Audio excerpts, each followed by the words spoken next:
प्यारे बच्चों, आज हम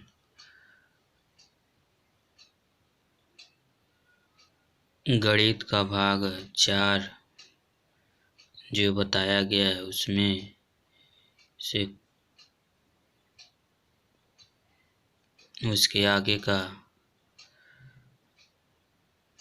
पार्ट है। अब इसको आप समझेंगे।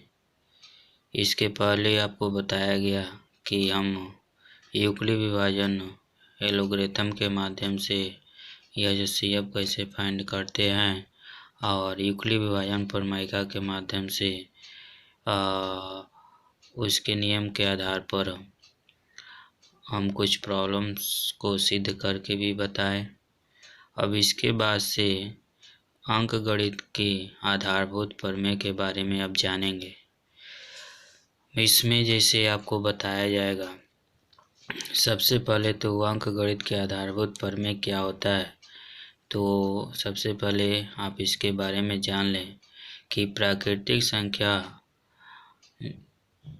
को उसके अभाज्य गुणनखंडों के एक गुणनफल के रूप में लिखा जा सकता है। आप ये जानते हैं कि जो प्राकृतिक जो संख्या होता है उसमें भाज्य और अभाज्य दोनों प्रकार की संख्याएं होती हैं। तो जो भाज्य संख्या होता है जब उसका हम गुणनखंड करते हैं और गुणनखंड करके जो गुणनफल के रूप में लिखते हैं तो उसमें जो संख्या आपको मिलता है गुणनफल के रूप में वो सभी संख्याएं अभाज्य होते हैं। ठीक है। तो जैसे यहाँ पे आपका दिखाया गया, जैसे में 2 का ये 1 × 2 लिखा गया है, 4 का 2 × 2 लिखा गया है, 253 का लिखा गया है, 11 × 23 लिखा गया है। 11 जो है आपका भाज्य संख्या के अंतर्गत आप देखें तो ये आपका 11 से भी डिवाइड होगा, खुद से भी डिवाइड होगा, और यहाँ से 11 और ये 23 है, ये जो खुद से डिवाइड होता है। भाज्य और अभाज्य संख्या दोनों में अंतर यही होता है, भाज्य जो होता है खुद के अलावा दूसरे से डिवाइड होता है, और भाज्य जो संख्या होता है सिर्फ अपने से ही डिवाइड होता है।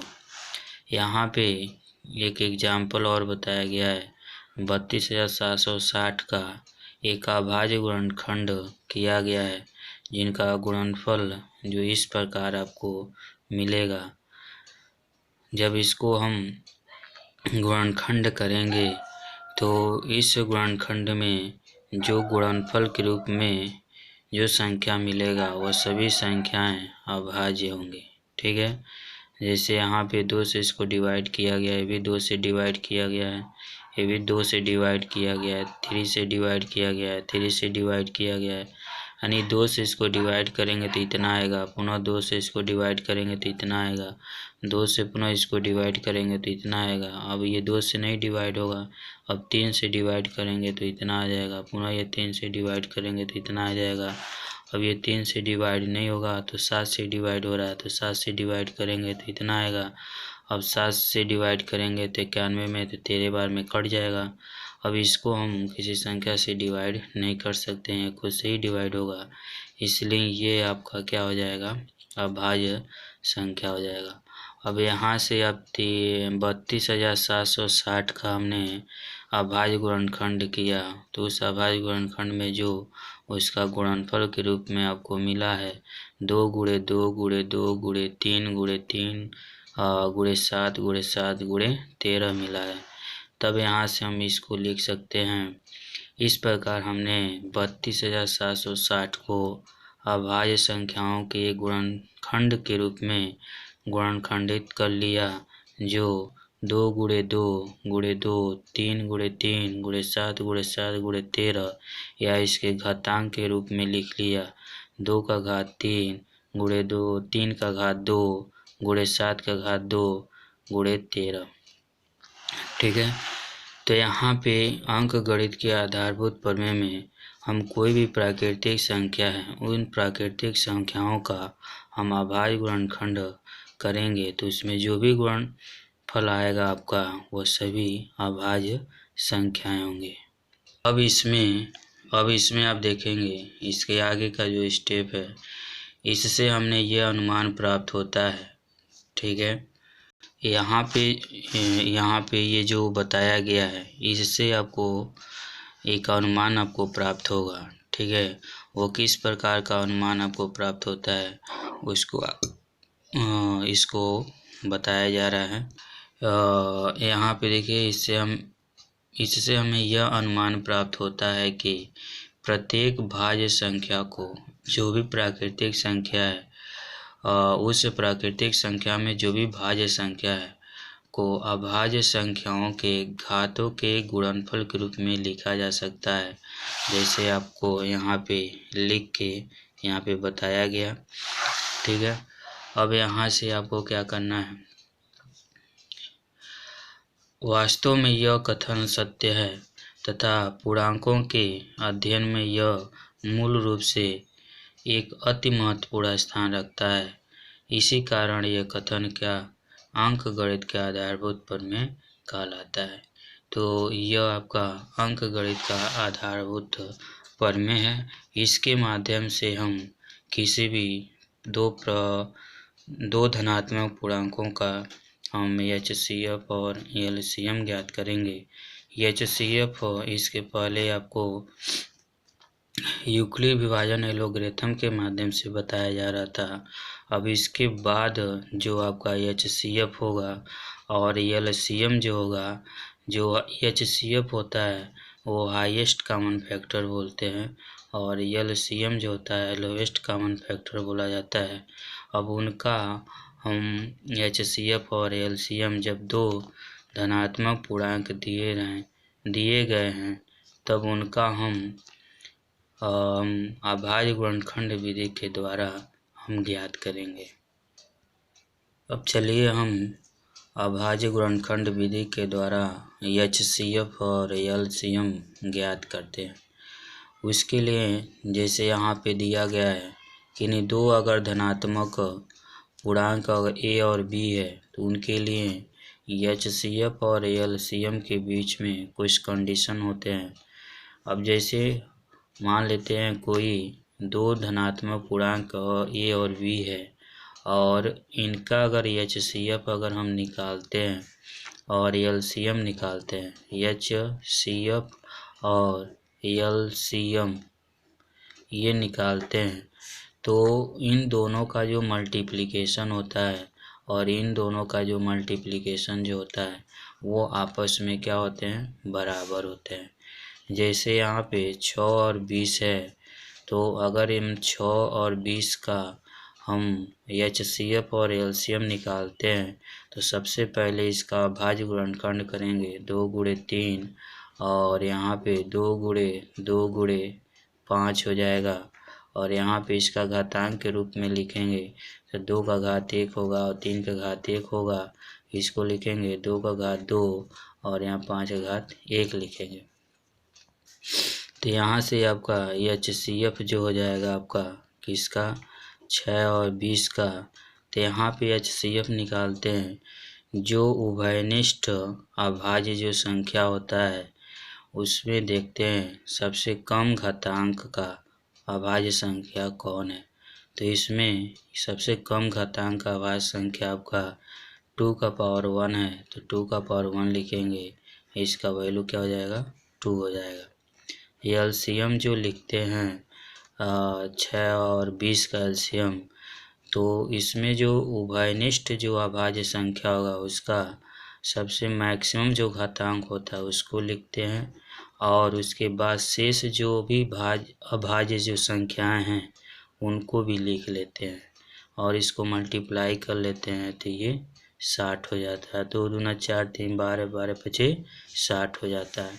तो यहाँ से आप देख सकते हैं हमने दो धनात्मक पूर्णांक लिया था 6 और 20, इनका मल्टीप्लिकेशन करेंगे तो 120 आएगा और HCF हमने निकाला 2 और LCM निकाला 60, इनका मल्टीप्लिकेशन करेंगे तो 120 आएगा।